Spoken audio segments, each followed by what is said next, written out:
E tem pessoas que não se converteram de verdade. E Deus chama convenção insincera.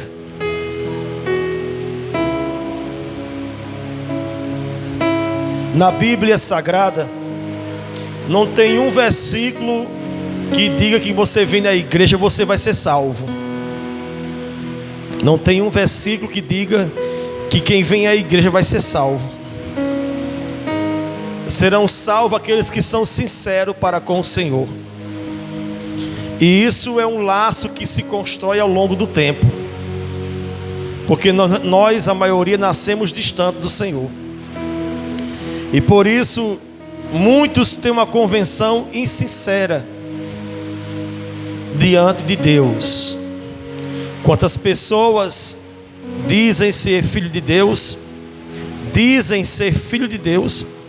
mas praticam coisas que muitos pecadores do passado da Bíblia não ousaram fazer, mas são filhos de Deus na boca deles. Então, a convenção insincera. O profeta diz assim, no versículo 1: Vinde e tornemos para o Senhor, porque Ele nos despedaçou e nos sarará, fez a ferida e a ligará.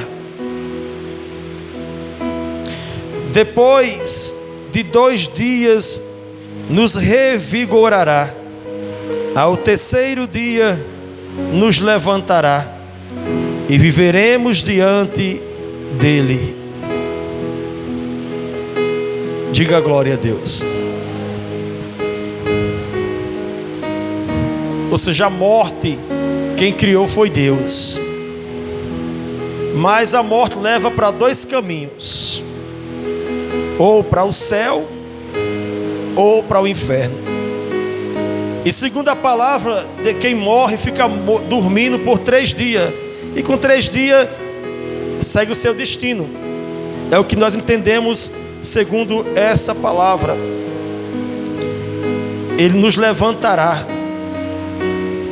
E aí, a pessoa vai descobrir qual é o seu destino conforme a sua convenção com o Senhor, se foi sincera ou não.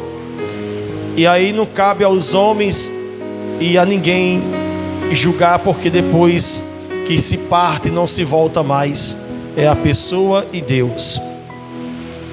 Então, Ele faz a ferida e a fechará e a ligará. Imagine se o ser humano vivesse para sempre. Porque tem uns pedaços de gente na terra, irmão, que ninguém aguenta não. Imagine se aquele Hitler tivesse até hoje vivo. Imagine se tantos outros que fizeram tanto mal para o mundo tivessem vivo. Então ninguém viverá para sempre aqui na terra. Mas Deus traçou um projeto para que todo aquele que nele crê não venha perecer, mas tenha a vida eterna. E o projeto é caminhar conforme diz as Escrituras, confiando no Criador.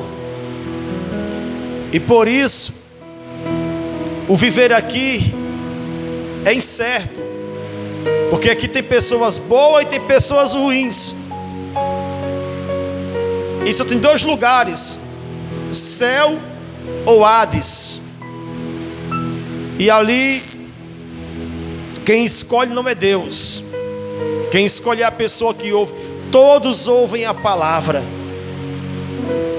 e decidem as suas vidas. E por isso, o livro de Oséias é um livro que retrata a história do amor de Deus, o sofrimento de Deus pelo povo, a humilhação. Deus se humilha por nós, irmão. Se você pegar o livro do capítulo 1, o profeta Oséias, ali ele representa o próprio Deus. E Deus, ele faz Oséias casar com uma prostituta que era infiel a ele. E mesmo ela traindo e traindo, Deus não permitiu o profeta deixá-la, para provar assim o povo, como o povo é ruim, infiel, mas Deus está sempre indo atrás. Deus é o povo indo e Deus indo atrás, se humilhando, porque Deus nos ama demais. É um amor que não se dá para explicar, porque quando as pessoas disseram que amava alguém e na primeira humilhação ela deixou, aí não é esse amor é amor humano, é um amor passageiro, um amor que com uma confusão, a pessoa que amava passa a odiar e quer ver o outro agora se dar mal, até desejar que ele parta desse mundo, porque a boca que amava agora amaldiçoa. Deus não. Deus é sendo rejeitado, é vendo o povo se voltando contra ele, Deus indo atrás. Por exemplo, no tempo de hoje, a Bíblia diz: ide pregar o evangelho a toda criatura, e quem crê e for batizado será salvo. E a Bíblia diz em Mateus 24, que diz assim: e será pregado este evangelho do reino por todo o mundo, e chegará ao fim. Irmão, eu acredito que no dia de hoje não tem um local no mundo que não tenha sido pregado o evangelho, alguém não tenha ouvido falar, ainda que umas 2 ou 3 mensagens, porque por mais que o país seja proibida a mensagem, tem gente lá pregando, e agora com a internet dá-se um jeito de chegar, irmão. E por que não chegou ao fim ainda? O mundo está caminhando para o fim, porque Deus ama demais esse povo, e Deus estabeleceu um tempo, e o evangelho continua sendo pregado, e vai ser pregado até o dia que Deus achar por bem pará-lo, que não compete a mim, nem a você, nem a ninguém. Mas a Bíblia manda a gente ficar esperto, porque o dia de amanhã pertence somente a quem? A Deus. E enquanto o fim não chega, dado por Deus, tem chegado o fim de muita gente, e muita gente não tem prestado atenção nos dias que Deus deu a ela, nos dias que Deus tem dado a ela, a procurar se voltar para Deus, ter uma vida com Deus e vigiar, porque a vida não se consiste só da vida terrena. Nós estamos na terra, mas não somos mais terreno. Deus está nos mostrando que nós não somos daqui, e nem vamos ficar para aqui. Mas tem pessoas achando que vai ficar a vida inteira se entregando aos costumes dessa vida, sendo enganado e achando que isso é vantagem. A melhor coisa, como diz Oséias de Paulo no hino, que eu já fiz na minha vida, foi aceitar Jesus. Aceitar a Jesus é aceitar o seu plano. O plano de Deus é perfeito, irmão. O plano de Deus é maravilhoso, é como um sonho que se realiza. Porque o sonho de Deus para mim e para você é que eu tenha uma vida lúcida, longe do pecado,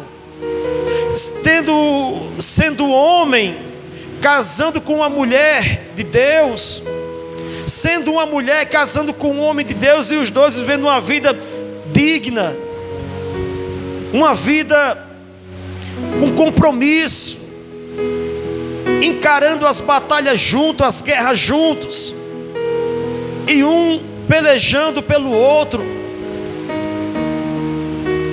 e dispostos a ir até o fim, e vencendo, porque Deus peleja com quem age dessa maneira. Mas mesmo com tudo a gente passa por luta, mas vencemos, pelo fato de estarmos ligados só num propósito só. Então o plano de Deus é maravilhoso. Quando a gente compreende se eu tenho que levar mais a sério a Deus e a sua promessa, porque eu não posso perder o céu. Eu já vi gente besta dizer: se Deus quiser que eu vá para o céu, não, estar com Ele, eu não estou nem aí. Coitado de quem diz isso, não sabe o que está dizendo. Não sabe o que está dizendo e acha que o mundo, depois da morte, não tem mais nada, e que vai ser do jeito que ele pensa que é. Não é. Tudo pensa é torto, meu irmão. E Deus tem nos mostrado a prova da existência tanto do bem como do mal. Por isso eu escolho o bem e desprezo o mal. Aí Oséias prossegue dizendo assim, no versículo 3: conheçamos e prossigamos em conhecer ao Senhor. Como a alva, a sua vinda é certa, e Ele descerá sobre nós, como chuva seródia, que rega a terra. Você sabe o que é chuva seródia? É chuva fora do tempo. Ou seja, o inverno começa tal dia, não, alguém diz, não, vai começar a chover a partir do dia 20 de janeiro, exemplo, agora estamos sem chuva aqui. Aí passa aquela data, aquela previsão, nada, chegou o tempo do inverno, nada, de repente ninguém está mais contando, e Deus manda uma frente fria, passa 3, 4 semanas chovendo, enche tudo, e é uma invernada, e como foi fora de tempo, dá-se o nome chuva seródia. Ou seja, Deus não tem problema com o tempo. O tempo é para nós um problema, mas para Deus não. Para Deus é questão de segundo, para Ele resolver algo e para Ele renovar algo. É questão de segundo. Basta crermos e ficarmos na posição. Por isso é tão importante conhecer a Deus. E essa é a palavra. Até que ponto você conhece a Deus? Talvez você que é casado conhece, diz, eu conheço bem você, fulano. Eu sei quando você está com raiva. Eu sei quando você está emburrado com algo. Diga logo o que está acontecendo, que eu já conheço essa cara. Talvez a pessoa consiga destrinchar essas coisas aí. Mas e Deus? Até que ponto você conhece e confia no plano dele? Será que você acredita que nós estamos aqui por um tempo?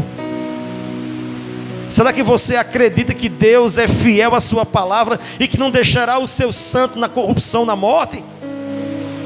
Será que você acredita que Deus estabeleceu um princípio para todos, quanto venham crer e seguir esse caminho, não serão deixados ou esquecidos?